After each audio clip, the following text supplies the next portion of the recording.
होगा।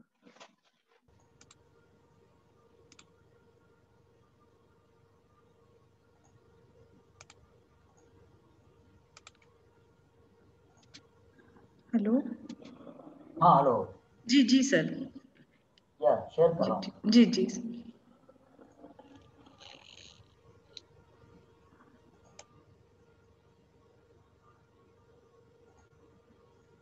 हाँ आ गया। Yes sir. तो ये देखिए एक तरह के रोप आप यहाँ कंजूस हो सकते हैं। अच्छा, रोप वाटिका में वीड का भी बहुत ज़्यादा समस्या होती है। अब देखो हैंड बीडिंग करनी पड़ती है, वीड ज़्यादा बढ़ जाती है और क्रॉप ओनियन की रोप वाटिका बहुत पुअर तैयार होती है, वीड कॉम्पिटिशन ज़्यादा होता है। तो इसके लिए तो एक तो मैनुअल बीडिंग करना जो कि बहुत मुश्किल होता है, पॉसिबल नहीं होता है। तो इसके लिए स्टॉम यानी वीडीसाइड है जो कि 2 मिलीलीटर पर लीटर, ये आप बीज बोने के बाद स्प्रे करेंगे और लगे उसके पीछे पीछे पानी यदि दे देंगे तो रोप वाटिका में ये देख लीजिए आप स्टॉम जहाँ छिड़का है इसमें वीड का अच्छी तरह से बंदोबस्त हो पाया है। और जिसमें कंट्रोल जिसमें नहीं छिड़का है आप उसमें देखो वीड कितना ज़्यादा है। तो लेकिन स्टाम की मात्रा 2 मिलीलीटर पर लीटर से ज़्यादा नहीं होनी चाहिए, नहीं तो आपका प्याज का बीज भी रोप वाटिका में नहीं निकलेगा, ये बात ख्याल रखना। अब रोप लगाने के लिए एक तो कब लगाना चाहिए। खरीफ की प्याज है तो 40 दिन का रोप लगाने के लिए उपयुक्त होता है। रबी की प्याज है तो 50 से 55 दिन का रोप लगाने के लिए उपयुक्त होता है। तो इसके एक सरी के रोप उखाड़ कर इसके बंडल बना लेने चाहिए। इस प्रकार के आप जो बंडल है 400 500 सीजनी के बंडल बना सकते हैं। और इसको कार्बोसल्फोन 2.5 ml और कार्बनडाजिम 1 ग्राम पर लीटर, इस सॉल्यूशन में इनकी जड़ों को कम से कम 2 घंटा उपचारित कर लगाना चाहिए। तो उपचार करने का तरीका भी बहुत आसान है। जमीन में आप छोटा सा हल्का सा 4 इंच का गड्ढा खोद दीजिए, उसके ऊपर पॉलिथीन डाल दीजिए और ये सॉल्यूशन डालकर इस प्रकार के जो आप रोपे उखाड़े हुए हैं बंडल बनाए हुए हैं और इस बंडल को ट्रीटमेंट के लिए रख दीजिए। 2 घंटा रखने के बाद इसको लगाएंगे तो कम से कम 1 महीने के लिए आपको इंसेक्टिसाइड और फंजीसाइड खर्च स्प्रे करने का खर्चा बच जाता है। और शुरुआत में ही यदि कीड़े बीमारी कम आएंगे तो आपकी क्रॉप हेल्दी तैयार होगी। तो इस प्रकार ये तरीका बताया कि आप इस ऐसे सॉल्यूशन रखकर, जैसे मैंने सीलिंग पहले दिखाई, डिप करके आप ट्रीटमेंट दे सकते हैं। अब प्लॉट साइज क्या होनी चाहिए, ये बहुत बड़ी बात है। जितनी पानी देने की सुविधा के अनुसार जितना बड़ा प्लॉट होगा उतना आपका नेट एरिया लगाने में आएगा। और इसलिए हमने यहाँ प्रयोग किया 1 बाय 1 मीटर आकार का यदि आपका प्लॉट इसमें प्याज लगाते हो तो ओनली 39% एरिया में नेट प्याज की लगभग होती, बाकी के इसके बंद बनाने में और पानी की नाली में उसी में एरिया आपका चला जाता है। 3/2 आकार का यदि कैरियर बनाते हैं तो कैरी की डायरेक्शन जो है पानी देने की नाली की डायरेक्शन यदि 3 मीटर साइड में है तो 63% एरिया नेट लगाने को आता है। और यही 3/2 मीटर के प्लॉट में पानी देने की नाली 2 मीटर साइड में यदि करी तो लगभग 66% एरिया नेट एरिया लगाने में आता है। तो पानी देने की नाली का डायरेक्शन और प्याज की बेड की साइज ये भी बहुत मायने रखती है। अभी ड्रिप इरिगेशन सिस्टम आजकल आ गया है, इसको किसानों ने यूज करना चाहिए, बहुत ज़्यादा फायदेमंद है। गवर्नमेंट इस पर सब्सिडी देती है और इसमें लगभग 75% नेट एरिया में प्याज आप आराम से लगा सकते हैं। और इसमें फ़ायदा ऐसा है कि प्याज लगाने के बाद इसमें 40% पानी की बचत होती है। ए और बी ग्रेड के प्याज ज़्यादा निकलते हैं, लेबर कम लगता है। लाइट यदि 2 दिन छोड़ कर भी आपको 1 या 2 घंटा दिन में आती हो तो भी आप घर बैठे बटन दबाकर या रिमोट से या टाइमर लगाकर आपका पूरा खेत गीला कर सकते हैं। यानी पानी ऑटोमेटिक दिया जा सकता है, लेबर की जरूरत नहीं है।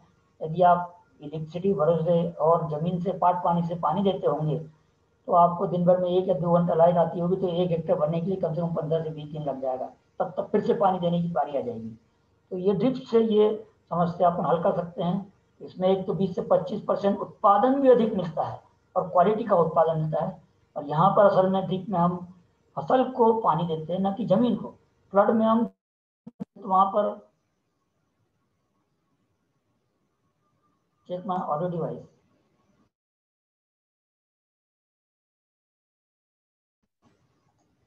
हेलो। यस सर, जी सर। आवाज आ रहा है मेरा? जी सर, जी। Okay, then it's okay. तो इसी प्रकार ये रबी के समय में हम फ्लैट बेड में लगा सकते हैं, कोई प्रॉब्लम नहीं है। लेकिन खरीफ में यदि प्याज लगाना होगा तो रेज बेड में ही सिफारिश किया है। फ्लैट बेड में कभी प्याज नहीं लगाएं। जिन किसानों ने खरीफ में यानी बरसात के मौसम में फ्लैट बेड में प्याज लगाया होगा तो उनको 70-80% तक नुकसान हो जाएगा, ये ख्याल रखिएगा। और प्याज की बुआई लाइन में ही करना ज़्यादा अच्छा है। और ड्रिप सिस्टम पर प्याज लगाना है तो मैंने कहा कि 1 मीटर 20 सेंटीमीटर चौड़ी क्यारी बना सकते हैं, उसकी लंबाई 60 मीटर तक रख सकते हैं। और इसमें इसके ऊपर 2 ड्रिपर की नलियां लगती हैं जो कि 2-2 फुट कवर करती है। और 16 mm की पाइप रहती है जिसमें 30 से 40 सेंटीमीटर अंतर पर ड्रिपर्स रहते हैं। और इसमें आप प्याज की खेती अच्छी तरह से कर सकते हैं। तो इसके लिए बेड जो है ट्रैक्टर के द्वारा इस प्रकार रीजर जो है उससे ऑटोमेटिक ये बेड तैयार बनाए जा सकते हैं। और इस प्रकार के रेस बेड तैयार हो जाते हैं और इसके ऊपर आप इसमें प्याज रोपाई कर सकते हैं। प्याज रोपाई के फ्लैट बेड में करते हैं तो पहले पानी दे के फिर प्याज रोपाई की जाती है। लेकिन रेस बेड में आप प्याज लगाने के 3-4 दिन पहले हल्का पानी दीजिए, इतना कि इसके ऊपर बैठ कर आप प्याज लगा सकते हैं।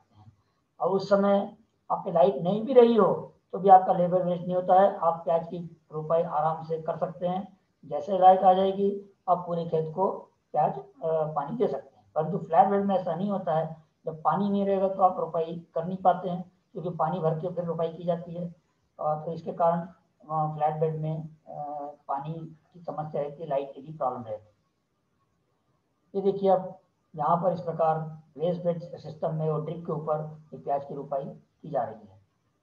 स्प्रिंकलर के ऊपर भी प्याज बहुत बढ़िया ले सकते हैं, परंतु स्प्रिंकलर यूज करते समय सिर्फ ये ध्यान होना चाहिए कि पानी की क्वालिटी अच्छी होनी चाहिए। आजकल शहरों में नदी का जो पानी है बहुत गंदा होता जा रहा है, पूरी शहर की गंदगी नदी में डाली जाती है। और नदी के आसपास यदि खेत हो और नदी का पानी यदि किसान यूज करता हो तो स्प्रिंकलर में प्याज अच्छा नहीं आएगा क्योंकि उसमें क्लोराइड और क्षार ज़्यादा होते हैं और डायरेक्ट पत्ती का संबंध पानी से होता है और जिससे डिजीज ज़्यादा आ सकती है और पत्तियां पीली पड़ सकती है, पत्तियों में रोग आ सकते हैं, पत्तियां झुलस सकती हैं। तो इसलिए पानी की क्वालिटी यदि अच्छी होगी तो ही स्प्रिंकलर पर लगाए, नहीं तो स्प्रिंकलर सिफारिश नहीं है। तो इस प्रकार ये स्प्रिंकलर से लगाने के 1-2 दिन पहले हल्का सा खेत गीला कर सकते हैं और फिर बाद में प्याज की रोपाई करने के बाद फिर से स्प्रिंकलर चलाकर आप खेती कर सकते हैं। तो ये जैसे मैंने ड्रिप में बताया फायदा ड्रिप सिस्टम में कि 40% पानी की बचत होती है, उत्पादन में 20-25% उत्पादन अधिक मिलता है, क्वालिटी का उत्पादन मिलता है, वीड नियंत्रण भी बहुत आसान होता है, लेबर कम लगता है। तो इस प्रकार के अनेक फायदे हैं। अब स्पेसिंग ये बहुत इंपॉर्टेंट पॉइंट है। प्याज को 10 बाय 15 सेंटीमीटर स्पेसिंग सिफारिश किया गया है। इससे कम अंतर पर लगाएंगे तो प्याज का आकार छोटा रह जाता है, ज़्यादा अंतर पर लगाएंगे तो मैंने एक तो बताया यूनिट एरिया में प्याज की पॉपुलेशन कम रहेगी तो आपको उत्पादन डायरेक्ट कम मिलेगा। और दूसरा जोड़ प्याज या मोटी गर्दन वाले प्याज ज़्यादा मिलेंगे जिनका स्टोरेज लाइफ भी कम होता है और मार्केट भी अच्छा नहीं होता है। तो इसलिए 10 बाय 15 सेंटीमीटर ये सिफारिश किया गया है। तो लगभग 1 हेक्टेयर क्षेत्र में यदि बिल्कुल जगह वन नहीं छोड़ते हैं तो 6,66,666 प्याज की रोप लगा सकते हैं, परंतु पूरा एरिया लगाने में नहीं आता है। लगभग 75% एरिया ड्रिप में लगा सकते हैं। तो इस हिसाब से आप 4 लाख से 5 लाख तक रोप 1 हेक्टेयर में लगा सकते हैं। अब ये बाहर के देशों में जैसे मतलब बताया ये कोटेड सीड होता है ओनियन का, कोटिंग कर कर इसमें ऑर्गेनिज्म वगैरह है, जीवाणु वगैरह है, बेनिफिशियल है, खाद वगैरह वो डालकर इसको लगाया जाता है। ये बाहर के देशों में देखो मशीनों द्वारा लगाया जाता है, मशीन द्वारा पानी दिया जाता है और ये हार्वेस्टिंग एक साथ सूख जाता है और मशीन द्वारा सब हार्वेस्टिंग ग्रेडिंग सब कुछ और पैकिंग भी खेत में ही की जाती है। देखिए यहाँ पर पैकिंग पे भी कितनी क्वालिटी पैकिंग होती है। हमारे यहाँ तो पैकिंग बोरे में होती है, कैसे भी होती है। तो वहाँ ये टाई लगाया हुआ किसान है, देखिए किसान वहाँ का कितना प्रोग्रेसिव है। खेत में ग्रेडिंग पैकिंग लेबल उसका ब्रांड डेवलप होता है और अट्रैक्टिव पैकिंग कर कर ये मार्केट में प्याज भेजा जाता है। तो इस प्रकार फॉरेन कंट्रीज में आजकल सुपर बाजार में आप गए होंगे तो वहाँ पर भी इसका इस प्रकार का चलन है। प्याज किसानों से 2 रुपये किलो लेते हैं लेकिन सुपर बाजार में वही प्याज 20 रुपये किलो मिलता है। यानी मार्केटिंग के ऊपर एग्रीकल्चर में ध्यान बिल्कुल नहीं दिया गया है, क्योंकि मार्केटिंग एक अलग ही बिजनेस है। आप देखते होंगे टीवी में कितने सारे प्रोडक्ट की एडवर्टाइजमेंट आती है, लेकिन एग्रीकल्चर प्रोड्यूस की एडवर्टाइजमेंट देखी क्या कभी नहीं देखी। कोई वैरायटी की एडवर्टाइजमेंट देखी नहीं देखी। इसीलिए एग्रीकल्चर में मार्केटिंग एक बहुत बड़ा एवेन्यू है, और यदि मार्केटिंग किसान इसके ऊपर ध्यान देंगे तो किसानों को ज़्यादा फायदा होगा। अभी बिचौलिए और व्यापारी इसका फायदा ले रहे, किसान फायदा नहीं ले पा रहा है। बाहर के देशों में तो प्रदर्शनी लगाई जाती है अलग अलग कि किस वैरायटी की, किस क्वालिटी की डिमांड ज़्यादा है, उसी हिसाब से उसका बीजोत्पादन ज़्यादा किया जाता है और उसी का कल्टीवेशन उस एरिया में ज़्यादा किया जाता है। ऐसे अलग अलग फसल की अलग अलग वहाँ प्रदर्शनी की जाती है और वहाँ कल्टीवेशन दर्जेदार क्वालिटी का किया जाता है। अभी आते हैं प्याज, मुख्य फसल में नींदा बहुत प्रॉब्लम होती है, वीड्स की, खरपतवार की। प्याज तो एक तो 10 बाय 15 सेंटीमीटर पर लगाया जाता है, तो खरपतवार नियंत्रण बहुत मुश्किल होता है शुरुआती पीरियड में। तो इसमें गोल यानी ऑक्सीफ्लोरोक्विन 1.5 मिलीलीटर प्रति लीटर, या फ्लोरोकोडोलिन या जिसको बासालिन बोलते हैं 1.5 से 2 मिलीलीटर, और या फिर स्टाम जो पेंडामिथिन 3 से 5 मिलीलीटर दवा यानी वीडिसाइड। फ्लैट नोजल जी, स्प्रे आपका पंप वही रहेगा लेकिन उसमें नोजल फ्लैट रहेगा, यानी वीडिसाइड स्प्रे करने वाला नोजल अलग आता है। उस फ्लैट नोजल से जहाँ फ्लड्स देकर पानी देकर प्याज लगाई जाती है, तो पानी देने के पहले सूखे खेत में ये वीडिसाइड छिड़किए। उतने ही एरिया में वीडिसाइड छिड़किए जितने कि आप आधा घंटे के अंदर आप उसको भिगो सकते हैं, क्योंकि वीडिसाइड छिड़कने के बाद पानी होना जरूरी है। नहीं तो जितना ज़्यादा देर पानी देने में लगेंगे तो उतना वो वीडिसाइड कारगर नहीं होता है। तो वीडिसाइड छिड़कने के बाद, पानी भरने के बाद आप रोपाई कर सकते हैं, या फिर ड्रिप सिस्टम में जैसे पहले पानी दे दिया और उसके बाद वीडिसाइड हल्की डाल दी, उसके बाद रोपाई की तो भी चल सकता है। कई बार रोपाई के पहले वीडिसाइड डालना भूल जाते हैं, तो रोपाई के 8-10 दिन के अंतर भी ये जो वीडिसाइड है आप छिड़काव कर सकते हैं, जिससे कि 1 से सवा महीने तक नींदा का बढ़िया से नियंत्रण हो जाता है। नींद बीज आते नहीं है खेत में, और उसके पश्चात 1 या 2 गुड़ाई कर लें तो आपको कम खर्चे में अच्छा प्याज हो सकता है और बीज कंट्रोल हो सकते हैं। प्याज के खेत में कभी भी 2,4-D मत छिड़किए। गेहूं में उधर चलाने 2,4-D डालते हैं वीड कंट्रोल करने के लिए, लेकिन प्याज के केस में यदि 2,4-D डालेंगे या पंप को 2,4-D वापरा हो, उसको धोया नहीं हो, तो शुरुआत के प्याज में इस टाइप की टोपियाँ आपकी निकल सकती है। ये ध्यान देना जरूरी है। अब रहा खाद, रासायनिक खाद, गोबर की खाद कंपोस्ट, ये 15 टन प्रति हेक्टेयर बहुत जरूरी है, या 7.5 टन प्रति हेक्टेयर गोबर की खाद, और वर्मी कंपोस्ट या पोल्ट्री मैन्योर 4 टन प्रति हेक्टेयर, और उसके साथ साथ बायो फर्टिलाइजर 5 किलोग्राम प्रति हेक्टेयर, एजियोस्पर्मम और फॉस्फोबैक्टीरिया ये तो वापरना है। उसके अलावा खरीफ के लिए 75 kilogram nitrogen, 40 kilogram phosphorus, 40 kilogram potash और 50 किलोग्राम गंधक प्रति हेक्टेयर ये सिफारिश मूल तत्व किए गए हैं। इसलिए इसी प्रकार रबी के लिए 110 kilogram nitrogen, 40 kilogram phosphorus, 60 kilogram potash और 50 किलोग्राम नाइट्रोजन ये मात्रा सिफारिश की गई है। अब ये कब और कैसे देनी है ये भी बहुत महत्वपूर्ण बात है। गोबर की खाद तो शुरुआत में लगाने के आखिरी जो आप कल्टीवेशन करते हैं, ड्रिलिंग करते हैं, तो आखिरी पाली में गोबर की खाद उसके साथ ट्राइकोडर्मा मिलाकर दे दीजिए। ट्राइकोडर्मा भी 2 से 3 किलो प्रति हेक्टेयर देना जरूरी है, और ट्राइकोडर्मा नर्सरी में भी उपयोग करना जरूरी है जिससे कि सॉइल बोर्न डिजीज नहीं आती है। अच्छा, फास्फोरस, पोटैश और गंधक ये प्याज लगाने के पहले बेसल डोज में दे देना चाहिए, और नाइट्रोजन देना है तो इसके 3 भाग करके देना। पहला भाग लगाने के टाइम पर, दूसरा लगाने के 1 महीने के बाद, और तीसरा भाग लगाने के 45 दिन बाद देना चाहिए। यानी लगाने के 50 से 60 दिन बाद कोई सा भी रासायनिक खाद सिफारिश नहीं किया गया है। लेकिन किसान भाई 60 दिन के बाद भी यूरिया या और भी फर्टिलाइजर देते हैं, तो उसमें प्याज की पत्ती बढ़ती है, प्याज की गर्दन मोटी होती है, प्याज छोटा हो जाता है और स्टोरेज में प्याज कम टिकता है। हाँ, प्याज यदि कम फूल रहा है आपका, तो आप 0050 यानी पोटैश का आप स्प्रे कर सकते हैं 50-60 दिन के बाद, तो वो प्याज फूलने में मदद करता है। और गंधक जो है वो प्याज के लिए जरूरी है, हेक्टेयर में 30 से 50 किलोग्राम गंधक ये शुरुआत में देना जरूरी है। इससे तो क्वालिटी भी सुधरती है और स्टोरेज लाइफ भी प्याज की बढ़ती है। तो ये तो मैंने बताया। अब माइक्रोन्यूट्रिएंट ये भी बहुत जरूरी होता है, लेकिन माइक्रोन्यूट्रिएंट यूज करने के पहले जमीन टेस्ट करने के बाद ही माइक्रोन्यूट्रिएंट का यूज करना जरूरी फायदेमंद है। यदि जमीन में कोई माइक्रोन्यूट्रिएंट की मात्रा ज़्यादा है और जैसा कि मालूम है उसकी माइक्रोन्यूट्रिएंट बहुत कम मात्रा में ही उसकी जरूरत पड़ती है और हमने उसका ऊपर से छिड़काव कर दिया तो फायदा करने के बजाय वो नुकसानकारक हो सकता है। इसलिए किसान दुकान में जाता है, बोलता है टॉनिक दीजिए, माइक्रोन्यूट्रिएंट देता है और आयरन का कॉपर का छिड़काव कर देता है और जमीन में हमारा आयरन कॉपर पहले से ज़्यादा है तो फायदा करने के बजाय वो नुकसानकारक हो सकते हैं। इसलिए सॉइल टेस्ट आधार पर ही माइक्रोन्यूट्रिएंट देना जरूरी है। कुछ एग्जाम्पल आपको देता हूँ। ये आयरन डेफिशिएंसी है, इसमें देखिए बीच की पत्ती पीली पड़ती है, बाकी आजू बाजू पत्ती हरी है। तो इसमें आयरन का छिड़काव सल्फेट फॉर्म में करेंगे तो फायदेकारक रहेगा। ये मैग्नीज डेफिशिएंसी है, इसमें बीच की पत्ती पूरी येलो हो जाती है और आजू बाजू पत्ती हल्की पीली रहती है, तो ये मैग्नीज डेफिशिएंसी से होती है। तो इसमें मैग्नीशियम सल्फेट 0.5% आप छिड़काव करेंगे तो आप इसको ट्रीट कर सकते हैं। तो ये नाइट्रोजन मान लो अब यहाँ पर लिखा है संतुलित आधार का महत्व दिखाने के लिए एक N+ दिख रहा है, एक N- में 15 तत्व दिए हैं, नाइट्रोजन 0 है तो इसमें आप प्याज नहीं बनी, और जिसमें पूरे 16 तत्व दिए हैं N+ तो उसमें प्याज बराबर बनी है। इसी प्रकार फास्फोरस, यहाँ नाइट्रोजन भी है, पोटाश भी है और बाकी 15 तत्व है, फास्फोरस 0 है।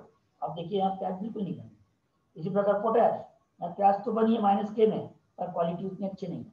सल्फर, इस यहाँ NPK भी डाला है लेकिन सल्फर 0 है तो भी प्याज नहीं बनी। ऐसे जिंक में, जिंक 0 है, माइक्रोन्यूट्रिएंट है, NPK सल्फर यहाँ पर है और जिंक 0 होने के कारण 15 तत्व पूरे हैं परंतु जिंक नहीं है। तो कहने का मतलब ये है कि संतुलित खाद देना बहुत जरूरी है। तो ये मैंने बताया माइक्रोन्यूट्रिएंट सल्फेट फॉर्म में हम स्प्रे कर सकते हैं। अब रही कीड़े और बीमारी की बात। मेरे ख्याल से टाइम अपना कितना, 5 मिनट बचा है। Hello hello. जी जी जी सर।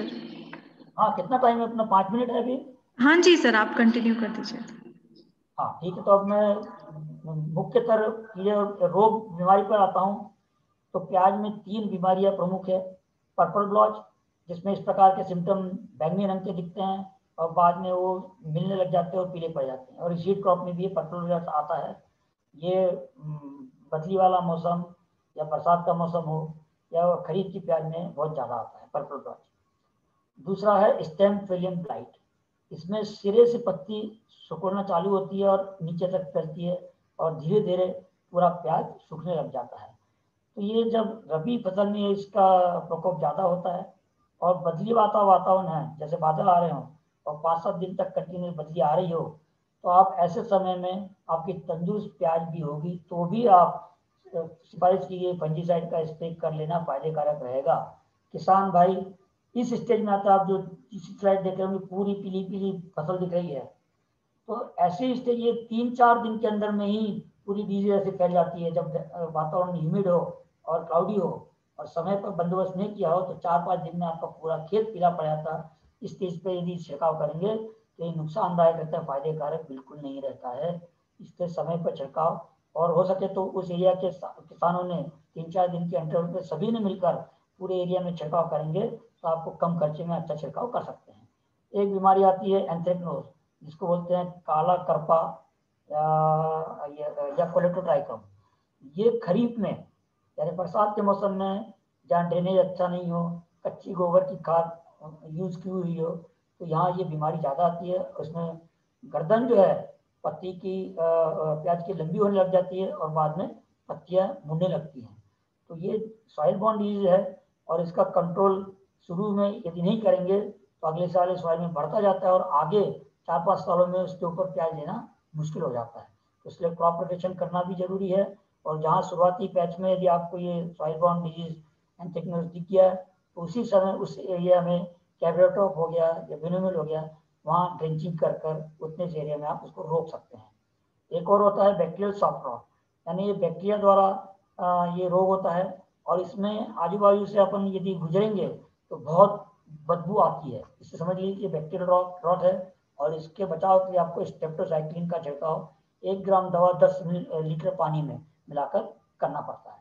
अब रही कीड़ों में, तो कीड़े में सिर्फ थ्रिप्स एक इम्पोर्टेंट कीड़ा है जो बहुत बारीक बारीक होता है, पत्ती नई नई पत्तियां जो रहती है उसके बीच में ये बैठकर रस शोषण करता है। और ये जो है उसके सिम्टम जो है पत्ती पर इस प्रकार के सफेद सफेद छोटे छोटे धब्बे दिखाई देते हैं, जो कि जहाँ जहाँ कीड़ा नई पत्ती में खाया होता है, जब पत्ती पड़ जाती है तो वहाँ पर सफेद धब्बे दिखाई देते हैं। या फिर नई पत्तियों में जहाँ पर खाया होता है तो जहाँ जब 10-12 दिन बाद जब पत्ती बड़ी हो जाती है तो जहाँ पर डैमेज किया होगा वो पत्ती टेढ़ी मेढ़ी हो जाती है, तो इस स्टेज पर छिड़काव करना उचित नहीं है। आप अब देख रहे होंगे थ्रिप्स का कंट्रोल यदि नहीं किया तो 50% तक नुकसान हो सकता है, और समय पे यदि कंट्रोल किया है तो आप खेत को बचा सकते हैं। तो कंट्रोल कब करना, यानी आप सुबह 9-10 बजे 3-4 दिन के इंटरवल पे खेत में जाइए, प्याज के नई पत्तियों को खोल के देखिए, 20-25 जगह खोल के देखिए। 15 से 20 कीड़े पर प्लांट में होंगे तो चिंता नहीं है, उससे ज़्यादा यदि कीड़े दिखने लगे अंदाजी तो उस समय तुरंत सिफारिश की गई कीटनाशक जैसे कार्बोसल्फोन है, प्रोफेनोफॉस है, पिप्रिडोन है, इन कीटनाशकों का स्टिकर मिलाकर छिड़काव करना चाहिए, तो ही आपको 1 या 2 स्प्रे में आप थ्रिप्स का कंट्रोल कर सकते हैं। नहीं तो आपको मुड़ी हुई पत्ती है या धब्बे दिख रहे हैं उस समय आप छिड़काव करेंगे तो आपको 5-6 छिड़काव करने के बाद भी योग्य कंट्रोल नहीं होता है। और छिड़काव करते समय आपको ग्लोव लगाना जरूरी है, मास्क लगाना जरूरी है, और नाप तोल करके ही दवाई देना जरूरी है। जितनी सिफारिश की गई है मात्रा उतनी ही दवा देना जरूरी है, नहीं तो कीड़े और बीमारी में रेजिस्टेंस पैदा हो जाता है। इस बात का ध्यान देना जरूरी है। इसी प्रकार आप खेत में 10x20 आकार के प्लॉट में 1 महीना पहले 2 लाइन मक्का की भी लगा सकते हैं और बीच में प्याज लगाएंगे तो आपके बाहर 2 स्प्रे 4 स्प्रे लगते हैं, तो यहाँ 2 स्प्रे में भी काम हो जाता है, इसको पेरियड क्रॉपिंग बोलते हैं। अब प्लांट प्रोटेक्शन के लिए जैसे मैंने बताया सीड ट्रीटमेंट करना जरूरी है। स्पेनोसाइड है जैविक मैंने बायो पेस्टिसाइड स्पेनोसाइड, ये 5.5 ml पर लीटर 10 से 15 दिन के इंटरवल पे भी आप छिड़काव कर सकते हैं। और सामान्य तौर पर 2 या 3 छिड़काव, एक तो मैनकोजेब, और कीड़े या बीमारी यदि कीड़े हो तो फिप्रोनिल 30 दिन के इंटरवल पर, उसके 15 दिन के पश्चात ट्राइक्लाजोल 1% और कार्बोसल्फोन 2 ml, और उसके 45 दिन के बाद, और उसके 60 दिन के बाद हेक्साकोनाजोल और प्रोपोकोनाजोल ये छिड़काव कर सकते हैं। या फिर दूसरी साइकिल है मैनकोजेब और फिप्रोनिल 30 दिन के बाद, दूसरा प्रोपिकोनाजोल और कार्बोसल्फोन, और तीसरा कॉपर ऑक्सीक्लोराइड और प्रोपेनोफान। इस प्रकार का आप कोई सा भी कॉम्बिनेशन छिड़काव, ये 2 या 3 छिड़काव करेंगे, समय पे करेंगे तो आपका प्याज कीड़े और बीमारी से सुरक्षित हो सकता है। तो मेरे ख्याल से समय हो चुका है। वैसे तो सीड प्रोडक्शन और स्टोरेज भी बहुत मुद्दा है, मैं इसमें अधिक नहीं बोलूँगा, लेकिन सीड स्टोरेज करना होगा तो फील्ड क्यूरिंग बहुत जरूरी है। फील्ड क्यूरिंग कब करनी, पत्ती समेत जब 70% प्याज की पत्तियां गिर जाती है उस समय इस प्रकार के तरीके से फील्ड क्यूरिंग नहीं करनी है। फील्ड क्यूरिंग जो है पत्ती 70% जब प्याज की गर्दन गिर जाती है तो एक पत्ती उसी समय प्याज को उखाड़कर एक दूसरे की पत्ती से ढाक कर इसको खेत में 4-5 दिन सुखा देना चाहिए। जब जब इसकी गर्दन सूखी हो जाती है तो इस पीरियड में क्या पत्ती का रस प्याज में चला जाता है, एब्सिसिक हार्मोन जो है प्याज में चला जाता है और पत्ती की गर्दन सूख जाती है, और उसके बाद 2 सेंटीमीटर का अंतर छोड़कर इसको काटते हैं तो इसके अंदर में जो है फंगस है, बैक्टीरिया अंदर घुस नहीं पाते हैं। आप तुरंत निकाल के काटेंगे तो ऊज निकलता है, रस निकलता है और फंगस बैक्टीरिया घुस जाते हैं, और ऐसा प्याज हम स्टोर में रखते हैं तो स्टोर में अधिक नहीं टिकता है। तो इसलिए बॉटम मोमेंटेड स्टोरेज स्ट्रक्चर ये जो है ये गवर्नमेंट ने सिफारिश किया, महाराष्ट्र गवर्नमेंट से इसको सब्सिडी देती है, जिसमें आप 5 फुट हाइट तक प्याज भर सकते हैं। 5 फुट से ज़्यादा भरेंगे तो नुकसान ज़्यादा हो सकता है। और ये जो है 50 टन का कैपेसिटी का जो है 2 चाल वाला स्ट्रक्चर, ये 40 फुट आप लंबाई का बना सकते हैं। और इसकी डायरेक्शन उभारने की बहुत जरूरी है। यदि 2 कंपार्टमेंट वाला स्ट्रक्चर होगा तो उसको हवा के डायरेक्शन में बनाना जरूरी है, और सिंगल कंपार्टमेंट वाला स्ट्रक्चर होगा तो हवा के डायरेक्शन के विपरीत बनाना पड़ेगा। इस बात का ख्याल रखना जरूरी है।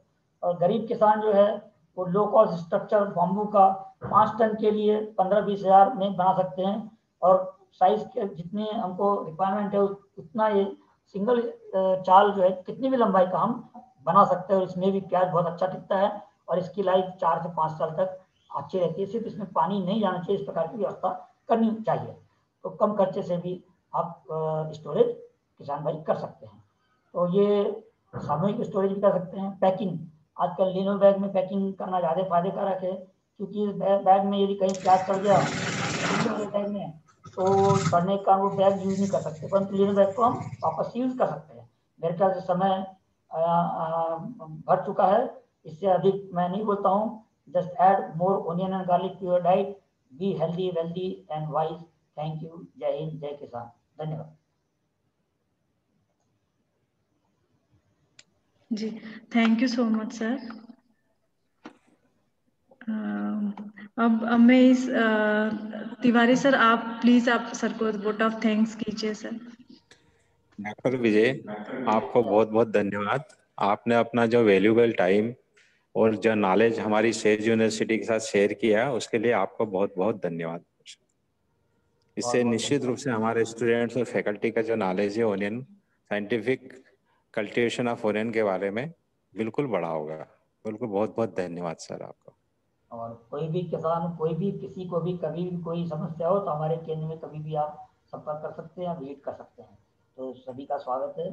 धन्यवाद बहुत फिर से, मुझे आपने मौका दिया और आपने सुना, और उम्मीद है कि मैं आप तक मेरी बात को पहुंचा पाया हूँ। Thank you sir, thank you sir.